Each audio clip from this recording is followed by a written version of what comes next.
بسم اللہ الرحمن الرحیم۔ شروع کرتا ہوں اللہ کے نام سے جو بڑا مہربان نہایت رحم والا ہے۔ حضرت سلیمان علیہ السلام حضرت داؤد علیہ السلام کے بیٹے تھے۔ حضرت سلیمان علیہ السلام کا ذکر قرآن پاک میں سورۃ بقرہ، سورۃ انعام، سورۃ انبیاء، سورۃ نمل، سورۃ سبا اور سورۃ سعد میں آیا ہے۔ اللہ تعالیٰ نے آپ کو بھی نبوت اور بادشاہت دونوں عطا کی تھی۔ انسانوں کے علاوہ جن، ہوا اور جانور بھی آپ کے تابع کر دیے تھے۔ آپ ان سب کی بولیاں بھی سمجھتے تھے اور بولتے بھی تھے۔ آپ کے زمانے میں بنی اسرائیل کو بہت بڑائی حاصل ہوئی جو اس سے پہلے کبھی نہ ہوئی تھی۔ حضرت سلیمان علیہ السلام بھی اتنی طاقت اور سلطنت کے اللہ کی یاد میں مشغول رہتے تھے۔ ان کو دنیا کی بڑی سے بڑی چیز بھی اللہ کی یاد سے غافل نہیں کر سکتی تھی۔ ایک دفعہ کا ذکر ہے کہ آپ اعلیٰ درجہ کے گھوڑوں کو دیکھ رہے تھے۔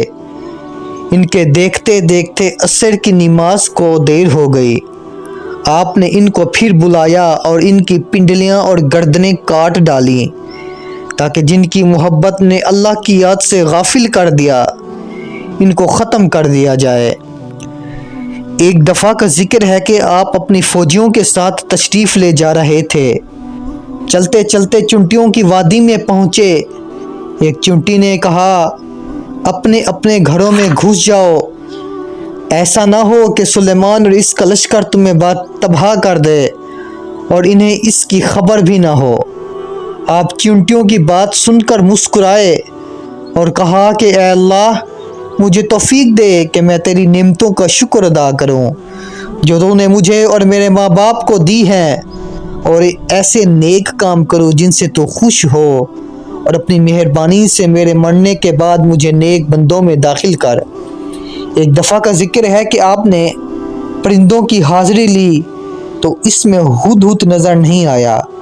آپ نے فرمایا کہ اس کی غیر حاضری پر ہم اس کو سخت سزا دیں گے یا ذبح کر دیں گے، ورنہ اس غیر حاضری کی وجہ بیان کرے۔ تھوڑی دیر بعد ہدہد آ گیا۔ اس نے عرض کیا کہ سبا کے شہر سے بالکل صحیح خبر لے کر آیا ہوں۔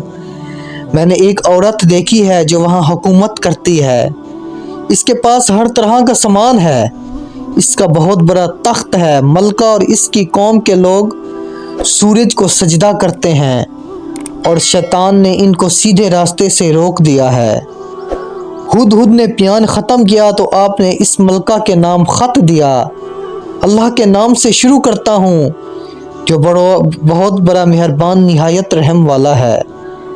ہم سے سرکشی نہ کرو اور فرما بردار ہو کر ہمارے دربار میں حاضر ہو۔ اور فرمایا کہ اسے سبا کی ملکہ کے پاس لے جاؤ، پھر دیکھو وہاں سے کیا جواب ملتا ہے۔ سبا کی ملکہ نے، جس کا نام بلقیس تھا، یہ خط اپنے درباریوں کو پڑھ کر سنایا اور ان سے پوچھا کہ تم اس کی بابت کیا کہتے ہو؟ سب نے یک زبان ہو کر کہا، ہم بڑے طاقت والے اور بڑے لڑنے والے ہیں، ویسے آپ کو اختیار ہے جو حکم دیں۔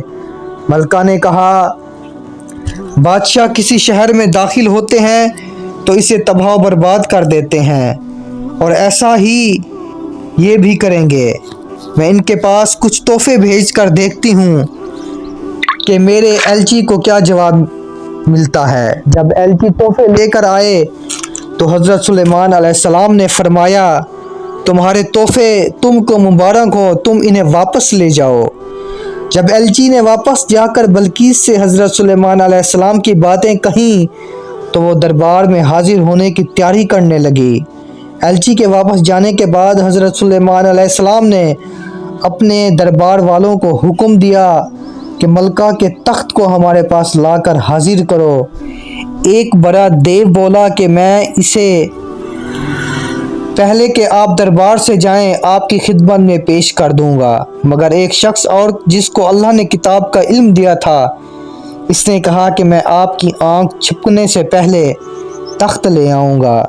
چنانچہ آپ کی خدمت میں پیش کیا گیا۔ تو آپ نے فرمایا کہ میرے اللہ کا امتحان ہے کہ میں اس کا شکر ادا کروں۔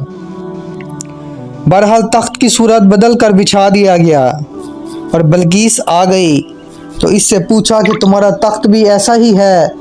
بلقیس نے جواب دیا یہ تو بالکل ویسا ہی ہے، اور ہم تو پہلے ہی آپ کی شان و شوکت اور قوت و طاقت کو جانتے تھے اور آپ کو مان گئے تھے۔ جس چیز کو یہ اللہ کے سوا پوچھتی تھی اس نے اس کو اب تک سلیمان کے پاس آنے سے روک رکھا تھا۔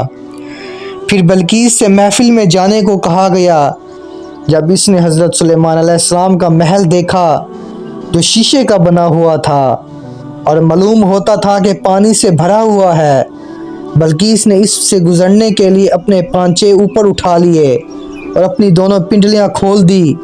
حضرت سلیمان علیہ السلام نے دیکھا تو فرمایا یہ محل ہے جس میں شیشے جڑے ہوئے ہیں۔